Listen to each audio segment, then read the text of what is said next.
Now, just a little warning before we begin, there will be major spoilers in this video for the 5th episode of the Obi-Wan Kenobi series, so if you haven't seen it yet and you don't want anything ruined, it is a really good time to click away. Okay, so setting aside everything else from previous episodes for just a moment, things like potential inconsistencies with the larger story and all of that, and only looking at this episode in itself, there was, on the surface, a lot to really like and enjoy about this one. In some respects, I would easily call it the best episode of the series thus far. But under that surface, when you don't let yourself get maybe distracted by how cool a lot of this stuff was, and again, a lot of it was cool, a lot to enjoy, no doubt about it, there were quite a few really dumb things beyond that in this episode that we will get to. And one of them is arguably the dumbest thing I've ever seen a Star Wars character do, or at least one that's supposed to be a rather intelligent character. But first of all, let's talk about that Obi-Wan Anakin flashback, the one that goes back to them at the Jedi Temple on Coruscant and a training session between them essentially, which in itself, getting to see what you might call some prequel lightsaber fighting or choreography again, was very awesome. I'm sure there are some out there who will love this episode just for that scene or just for that flashback, who will forgive and or overlook anything and everything else just because of it. Which I can maybe forgive you for because it was very cool to see. It's just great to see Hayden Christensen playing Anakin Skywalker once again. As I have said before, I am happy for him that he gets a chance to come back and to play this character again.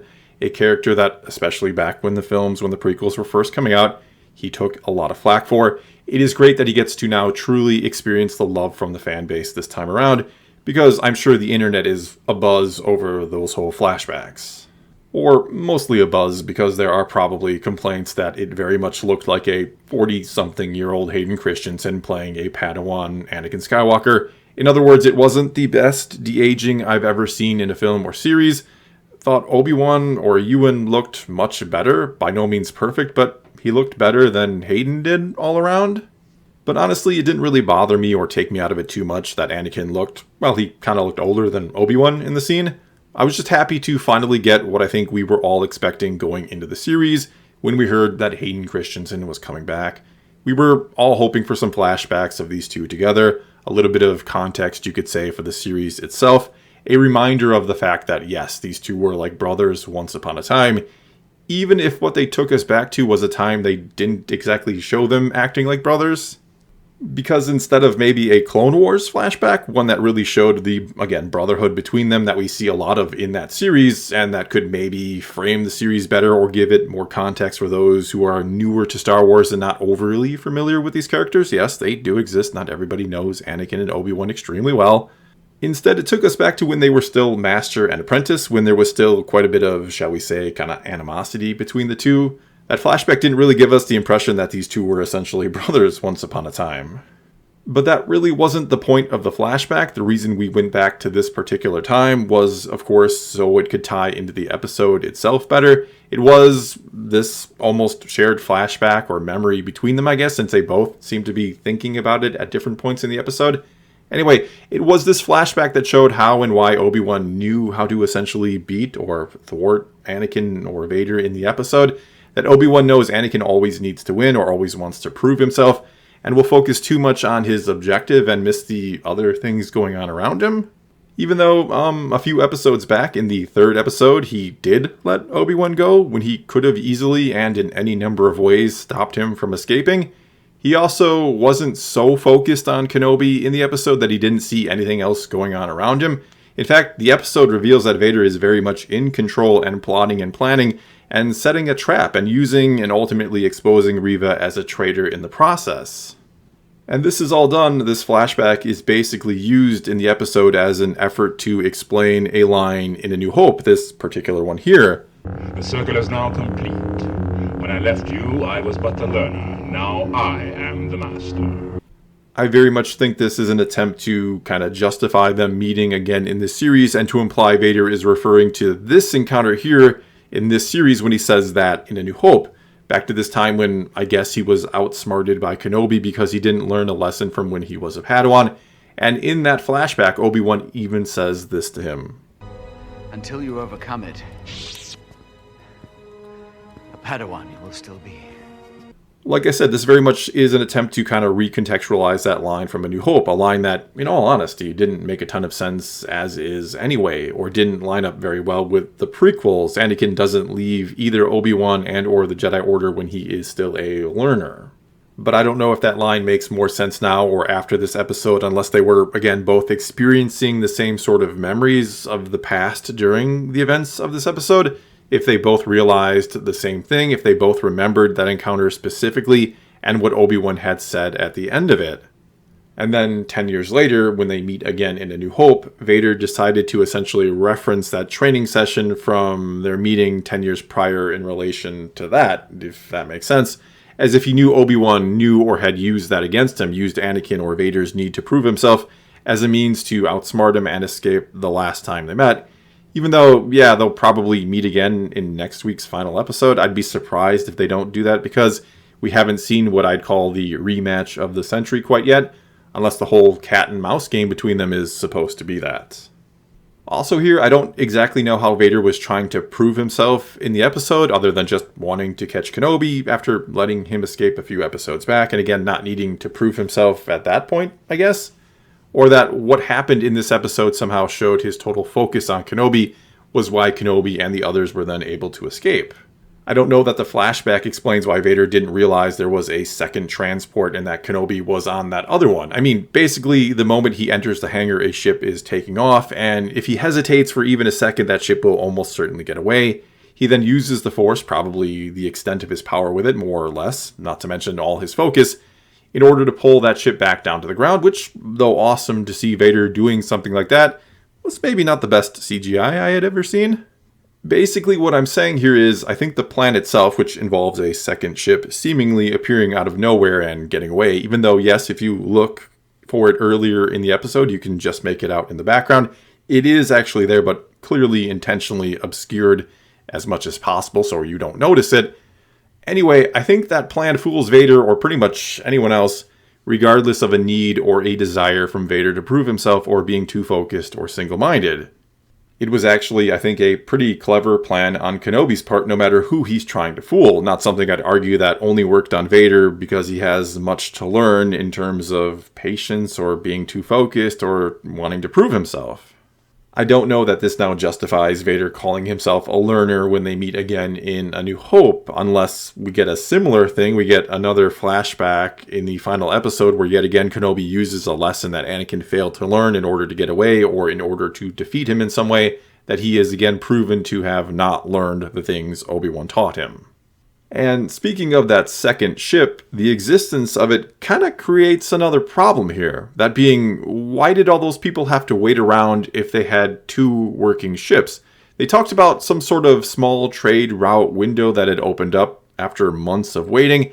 They've been waiting for months. We used an old trade route to get them out, but the window's closing. We held it to help you get the kid. We only have a few hours. So why weren't all those people taken out and to safety on the second ship, while the first one went off to rescue Leia? Was there no one among those who stayed behind with the ability to fly that second ship? Even though we learned earlier in the series, those ships can and mainly do function on autopilot, meaning they didn't need an actual pilot, just someone to punch in the coordinates. And you might try to argue, well, the second ship didn't have a working hyperdrive, or so we find out at the very end of the episode. But if that is the case, if they knew the hyperdrive didn't work, why would they use that one in order to try and escape? Were they expecting the Empire to be utterly incompetent and not follow them as they escaped at sublight speed? And sure, I maybe kind of understand that when we consider how stupid the Empire once again was in this episode, that they brought only a couple dozen troops down to the surface and one cannon to try and get into the rebel compound, let's call it, that they couldn't get through a door that Riva opened in 5 seconds with a lightsaber later on. Which also makes me wonder, what was the point of the cannon at all? Why didn't Riva just use her lightsaber right away, especially considering how impatient and reckless she has been shown to be in the previous episodes? But setting that aside, it gets even worse for the Empire, and I guess for Vader, who is in command here, because they had no air support whatsoever, not a single TIE fighter to chase and maybe disable that escaping ship, and who knows, maybe a TIE bomber to blast or bomb their way in from above. It was just those handful of stormtroopers and a couple purge troopers that did little, if anything, more than a regular stormtrooper would do against Kenobi, that were supposed to handle everything, along with Riva, who Vader knew was a traitor at this point, and so you'd almost think he would include a few more stormtroopers or a little more of a safety valve, should you say, in case Kenobi, or she lets Kenobi get away for some reason. And speaking of Kenobi and stormtroopers, I did really enjoy when 2 stormtroopers, and only 2 stormtroopers, went to secure Kenobi inside the base, even though the inside wasn't yet secured by the Empire. I mean, 2 troopers literally take Kenobi away from all the other ones and away from Riva just to bring him inside, which again, they hadn't secured, and where he could easily get away. I honestly don't know why Riva didn't just tell the stormtroopers to let Kenobi go at that point. It was virtually the same thing. I have him secured inside, my lord. I will bring him in myself.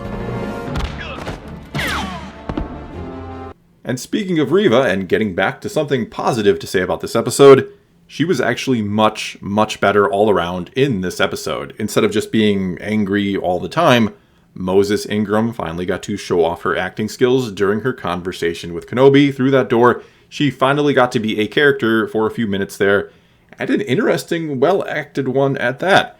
We finally got to learn her backstory and motivation, which, no surprise to anyone I think, was that she was one of the younglings from that first episode, and that they all, save her, ended up slaughtered by Anakin or Darth Vader, and she just hid among the bodies, which is a pretty terrible thing to have to do.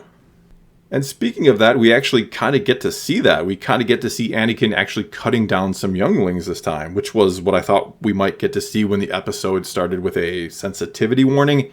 That felt almost like a spoiler, but I do get it. Killing kids on screen is always going to be a sensitive thing, rightfully so, but especially so in light of recent events. Either way, predictable or not, Riva was, again, very good in this episode. It's a shame more couldn't be done with her earlier in the series, that it took this long to truly make her interesting. Even though, yeah, in story, her goal is kind of silly, or something we know is impossible for her to ever achieve, and one that should lead to her being killed. And that is, of course, that she wants to kill Vader to get revenge, which is something Obi-Wan figures out and uses kind of against her, you could say. And then he kind of leaves her out to dry, or hangs her out to dry against Vader.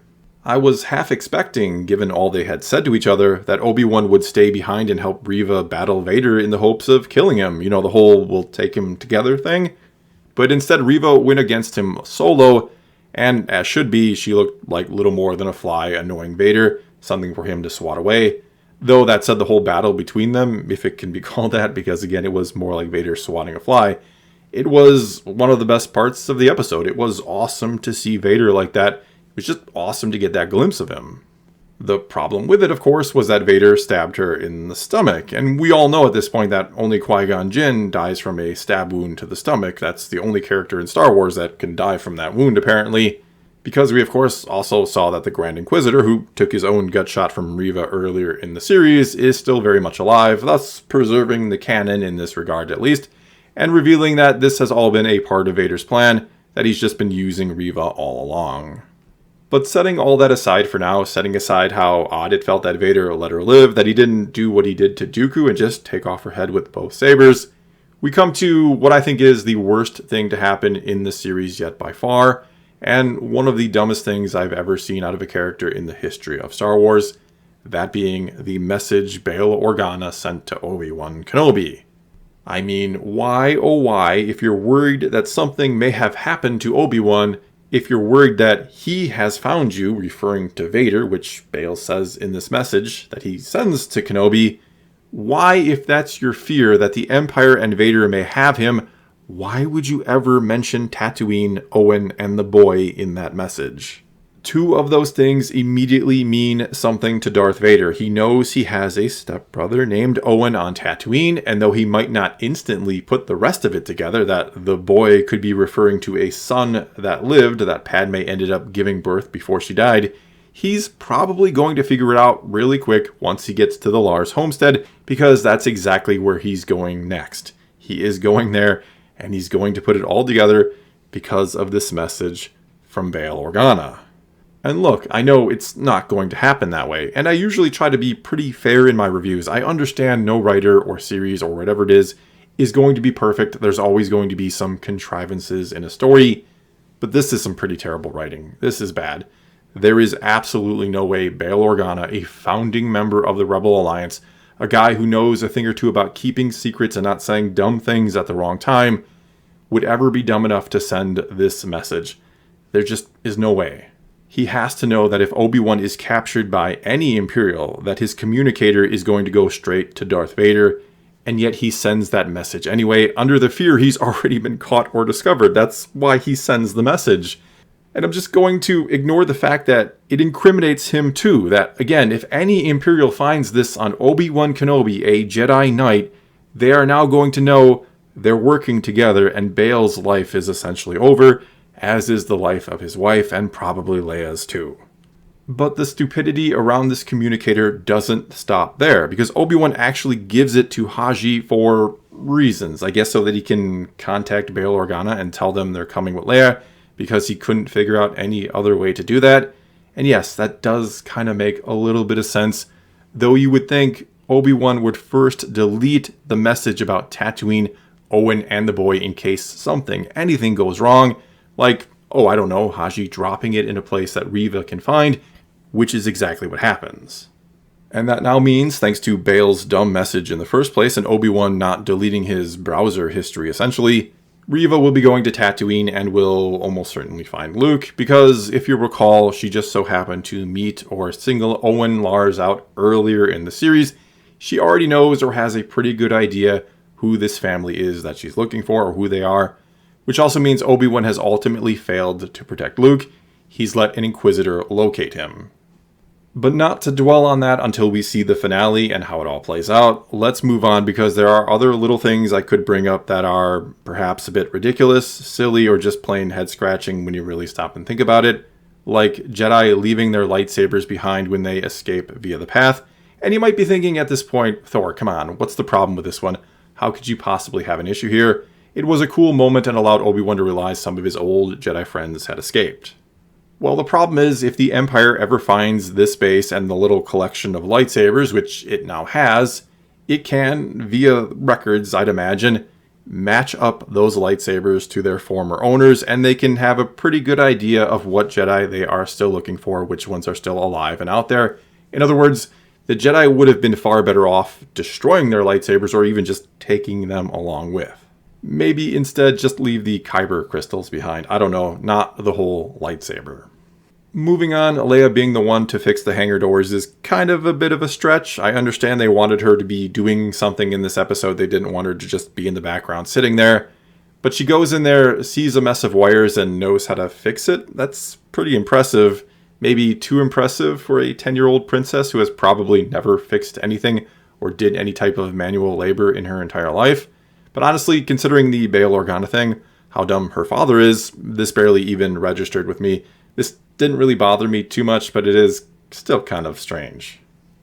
In closing here, I know I'm going to hear about how much I hate Star Wars in the comments and how much I'm being just overly nitpicky and that I should just turn my brain off and enjoy it. And the thing is, if I do that, this is a really great episode. It's the best episode in the series so far.